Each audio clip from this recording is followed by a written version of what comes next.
Hello everyone. So in today's class we will see the basics of controller design. Now based on these observation we had in our last lecture, we just start with basic elements of controller. The first one is proportional controller. And it is just mean what happen if I just keep on adjusting the gain. Does adjusting the gain achieve my controller objective or not, right?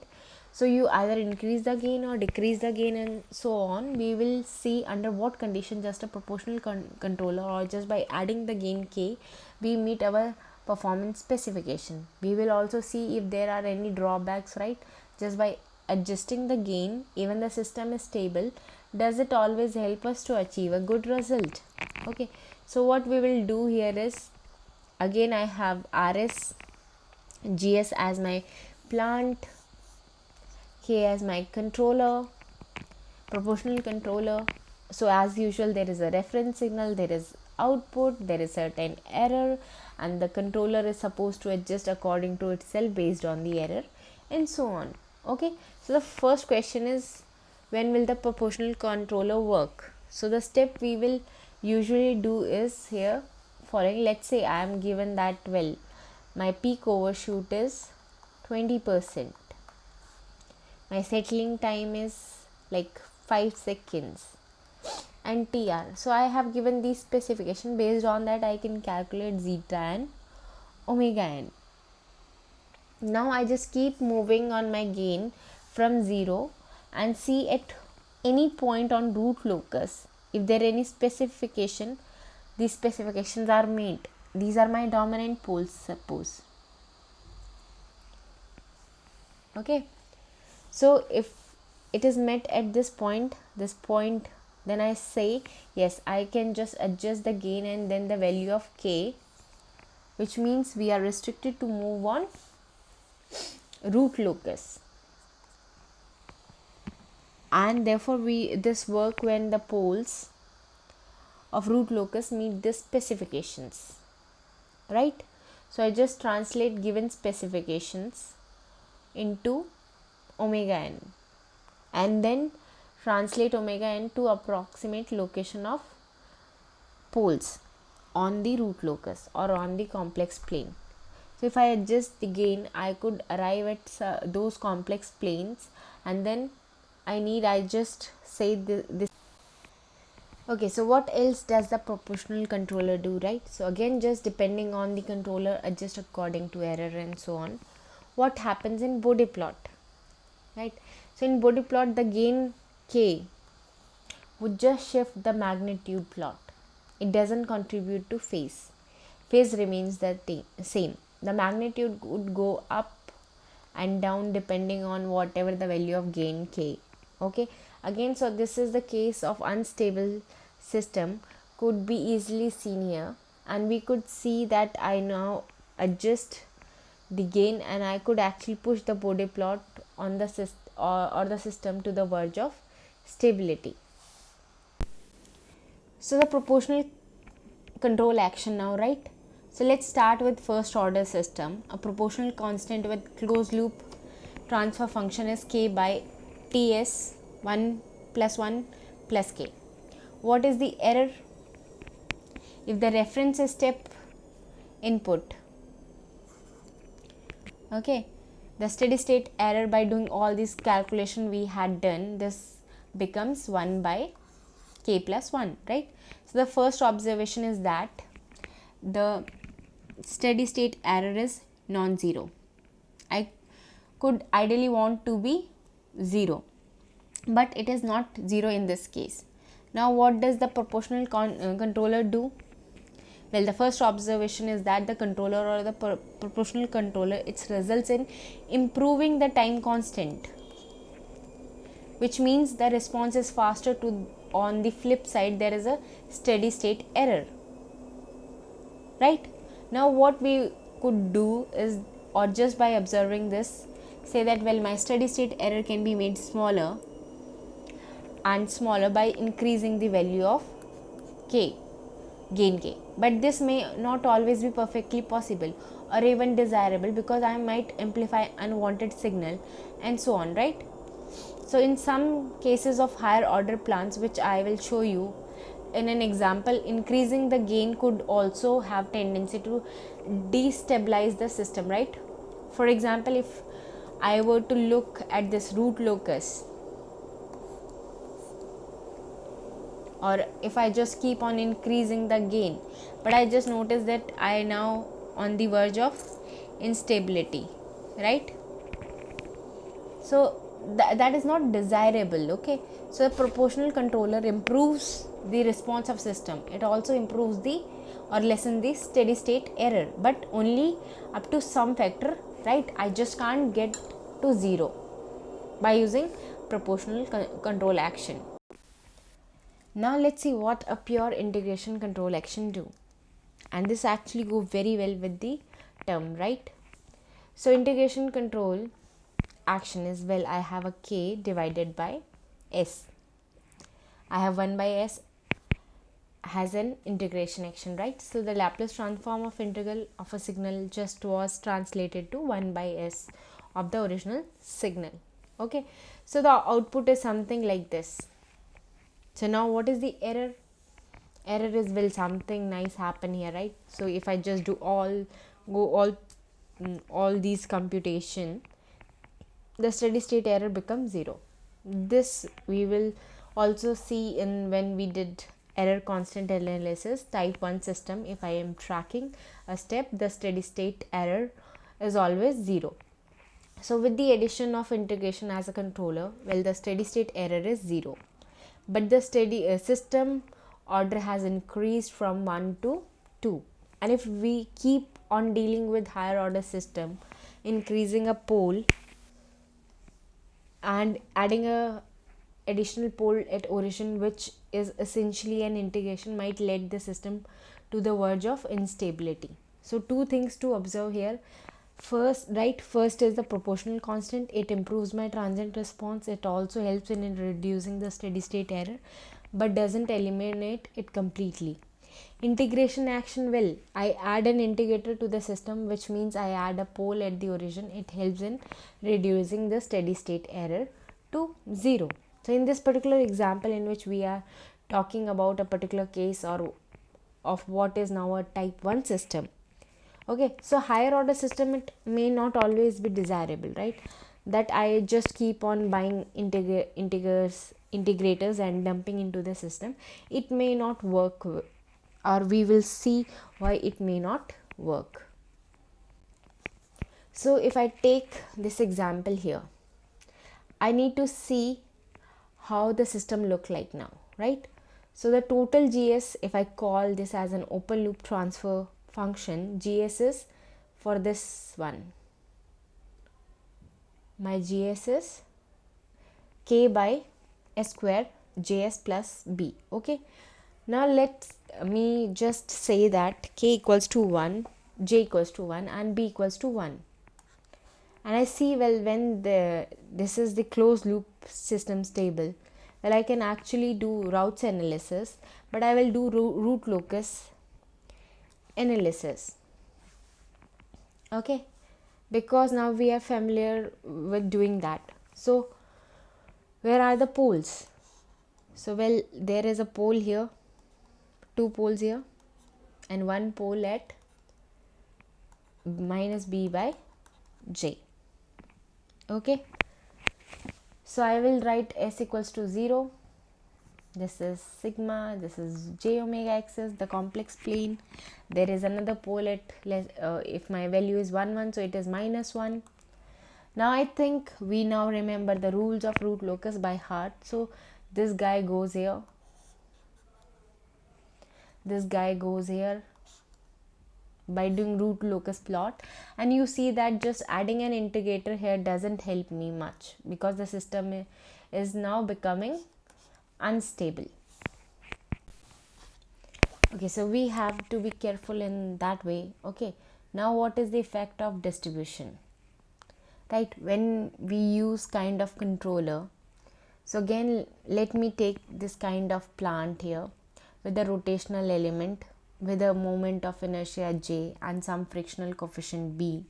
Now let's say there is some disturbance ds, and I will see what is the effect of disturbance on the response of my system, and I can get rid of those disturbances by adjusting the value of k. Okay, so let's say I'm just interested at a moment in step disturbance. So I just want to see what is ys by ds, means the effect of disturbance on the output. I can just do this by settling rs equals to 0. We learned this how to drive transfer function much earlier in the course. So now what happen is es becomes, because of ds, just become negative of ys, right? So I am just say ys goes here, rs is 0, so es is simply negative of ys. So I can also see what is the effect of disturbance on the error signal. This is straightforward to see, because what we will do, we just compute this with rs equals to 0. Okay, and ys enters here, so es is negative, minus signal is coming here, so es is negative of ys. So what is the steady state error because of disturbance? Well, the steady state error, I just do all the formula and use the final value theorem, and I get this as minus t by k. Now I can take care of steady state error by increasing the value of k. Now where does the gain sits in my characteristic equation? So the gain is sitting here. So k is actually now direct relationship to omega n, right? So if I just normalize it properly, so if k increase, the system becomes more and more oscillatory, right?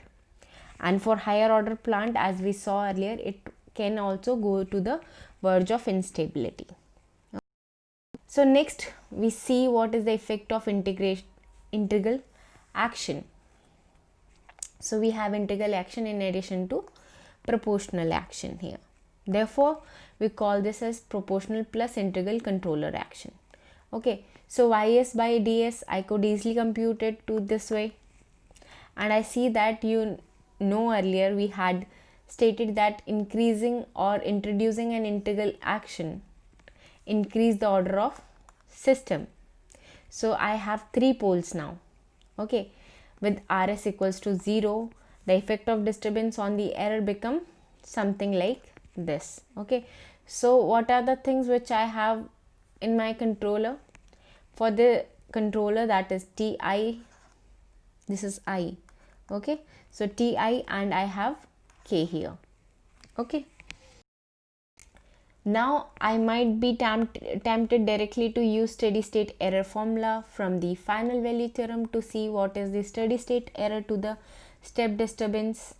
Once, in order to compute what is the effect of disturbance on the steady state error, while we are using proportional plus integral controller, we might be tempted to use final value theorem directly. But one thing which we need to be careful is that we use final value theorem, we must first ensure that the system is stable, which means I need to choose the k and ti such that the overall closed loop system is stable. And in another word, root locus of characteristic equation have negative real parts. J and B are given to me, so I can just play around k and ti.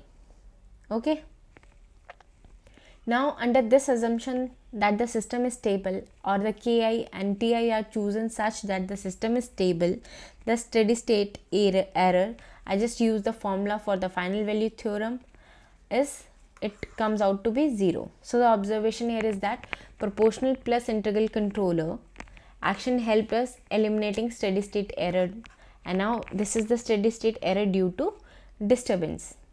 I will just make it little more explicit here, which means the effect of disturbance can be nullified in the system. Now you may ask a question, why didn't choose only an integral control action. Why do I need k 1 plus 1 by tis? Why not only this guy 1 by tis or k1? Why this k1 plus 1 by t1s? Why I need this? The answer may be found in the previous exercise. So just try to write down things, and then, well, the answer is very obvious there, right? So to conclude, what we can say is that to eliminate the effect of disturbances, we need both proportional and integral controller action terms. Okay, so the proportional term cannot enough, as we saw earlier. Adding an integral term also give us problem which we found in the previous exercise. So the proportional term here ensure the stability, while the integral term eliminates the steady state error, and that we could compute from here. Okay, now let's do derivative control action. So I just have my plant as a rotational element with a moment inertia j. So I just start with the proportional controller action. Okay, why do I need to use a derivative action? So I just say, well, put k equals k here. The closed loop transfer function is k by js square plus k. If I plot the root locus, it will tells me that the poles are always on the imaginary axis as the value of k increases from 0 to infinite, right? So my response to the system will be purely oscillatory, wouldn't die down. Now I would like these oscillation to be eliminated,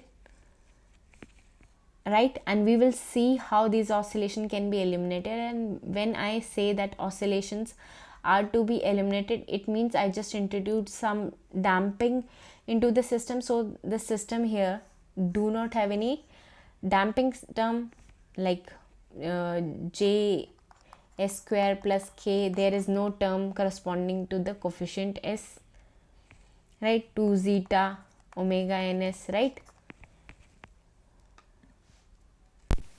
So the oscillation can be damped if we incorporate derivative in the controller. And incorporation of derivative terms led to introduction of damping term in the system. So I will shortly show you how that look like.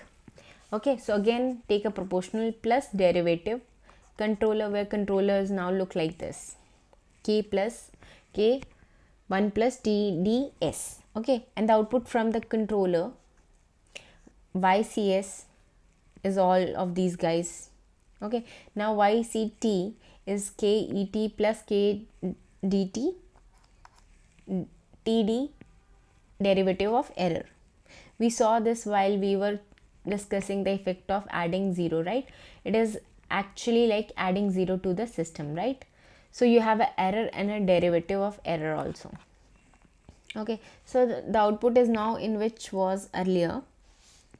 In case of proportional controller, only depends on the error, is now also proportional to the rate of change of error signal. Okay, so derivative of error. So what does this derivative terms do? So this derivative terms anticipate the larger larger overshoot with derivative of error, how fast it is moving, right? So derivative of error tells me how fast my error is moving. So it anticipates the large overshoot based on the rate, and when the rate of the change of error is too high, it takes the corrective action. So this derivative of error tells me how fast my error is growing, right? And this effect can be noticed in the improved damping in the system. Okay, so what is the effect of adding derivative or a proportional plus derivative term to this plant 1 by js square, which didn't have any original damping? So the output of system is now, well, k, this entire thing in the numerator. Now look at the characteristic equation. The denominator is js square plus k TDS plus k. Okay, so positive value of k, TD and j is always stable. Note that the damping term in the characteristic equation is due to derivative control action. Okay, now let's combine all these things. We started with proportional, we plus integral, and now we later saw proportional plus derivative. Now let's combine all three things together and see what is the effect of each of these things, right? Okay, so let's look at the effect of P plus D plus I on the second order unstable plant. So let's say I am starting with a plant which look like this. GS is equals to 1 by S square minus B, and for B greater than 0 the system is always unstable because my poles are at S is equals to plus minus B. Okay, so the first thing, right, in earlier slide I said proportional controller helps in improving the stability of the system. Let's verify if it's true or not. Okay, so I add a Kp here, now improving the stability of the system. So I add a Kp here. With the Kp I am just calling this with subscript P, because I am just dealing with proportional controller action. With proportional controller, the closed loop transfer function is now this one, Kp by S square minus B plus Kp. Okay, now is this system is stable? Well, at best it would be marginally stable, right, because there is no damping term here, right? But at least starting from this unstable system, I could at least get to the marginally stable configuration by appropriate choice of the value of Kp. Okay, now let us add a derivative term. So the derivative term, well, what we saw, will add kind of damping to the system. So the proportional controller got unstable system to become marginally stable, and adding a derivative term will actually make it what we call also an asymptotically stable system, right? So now the response Ys by Rs has an additional damping term in the system, and for Kp and Kd greater than 0, means Kd greater than 0 and Kp greater than B, the system is always stable. Therefore I can arbitrarily place the closed loop poles and give any omega n, and I can design the system for any omega n. This is what I meant by pole placement, right? Because the poles are decided on the value of this omega n. Okay, I can place this wherever I want, right? Based on appropriate choice of Kp and Kd, and this Kp should be greater than B is also necessary here, right? When Kp is greater than B, then I have a marginal stability. Okay, now what happened to the steady state error? Well, the steady state error, I just look at the formula and I get that, well, it would like it to be 1 because I am tracking this reference signal. Okay, and well, this is not 1, right? Therefore there is a steady state error in this system. So well, we will see what is the effect of adding integration term. In one of the earlier slide we said that the adding an integral term eliminates the steady state error. Okay, so let's add an integral term to this guy. So I have Kp, the proportional term, the derivative term, and let add the integral term. Okay, so the response through this, I can compute the steady state error and limit t greater than infinity yt, this one, right? So my Rs here is unit steps, but I am not tracking a unit step here. So my steady state error will be Kp minus B here. I'm not computing the steady state here, but I am just computing the final value. So the final value should be 1, because I am tracking a step signal, so it is not 1, but depending on Kp and B. So again, appropriate choice or value of Kp we saw earlier also, right? So I can keep on increasing Kp to be very large, but that may not help me all the time, right? Now adding an integral controller give me the output as 1, which is what I'm tracking, right? I'm tracking the unit step output. Okay, so input.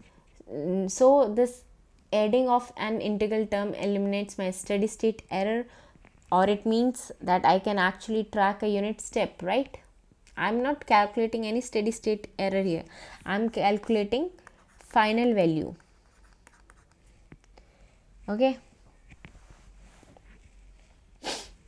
so it is not 1 over here it is 1, so I'm not having steady state error in this case. So the conclusion is that we have perfect tracking of unit step. Moreover, we also know that having an integral controller rejects the constant disturbance inputs. So we individually saw what are the effect of adding a P term, the proportional controller, a derivative term useful in adding damping to the system or improving the transient performance, and an integral controller which is useful in improving the steady state performance in terms of steady state error. So just to summarize what we have learned in terms of proportional derivative and integral controller is, well, we started with unstable system second order. We could stabilize it, right? We could also place the pole arbitrarily or in a way given any choice of omega n or any performance specification. Okay, I could choose any Kp and Kd appropriately so I can achieve those performance objectives. The system has perfect tracking because of integral controller. And what integral controller also does, it rejects constant disturbances inputs, right? So that's all for today's lecture. Thank you.